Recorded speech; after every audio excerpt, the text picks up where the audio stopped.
pagka-busted po ng PBA sa UAAP ay parang a taste of their own medicine. Bakit? Listen to this. Although para sa akin, I think it makes sense na sana pinayagan na lang ng UAAP ang mga players nila para hindi mabakante at syempre para kumita na agad yung mga players gaya ng sa NCAA. Pero medyo kabado yung UAAP, baka daw gayahin ng ibang UAAP sports, and understandable naman. Sayang nga lang syempre yung opportunity at kailangan na kailangan din ng mga stars ng PBA ngayon, ano? Sabi nga ng iba diyan, parang disrespect daw sa mga players na parang walang tiwala ang UAAP sa mga players na kaya nilang gawin ito at maging professional, ano? Sayang ang development kasi mababakante sila kasi December tapos na yung yung UAAP season eh.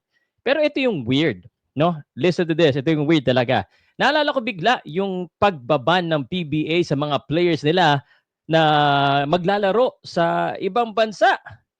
Not exactly the same, pero the same concept kasi also PBA is also trying to protect their league. Kasi baka magkaroon ng president, di ba? Baka manggaya din yung ibang mga teams or players. Pero balik tayo sa tanong, bakit pinipigilan din yung mga players ng PBA na mag-international? Mas malaki ang kita sa international at mas made-develop din yung mga players doon dahil mas mataas ang level ng mga laro. Yan ang tanong ko. Pakisagot.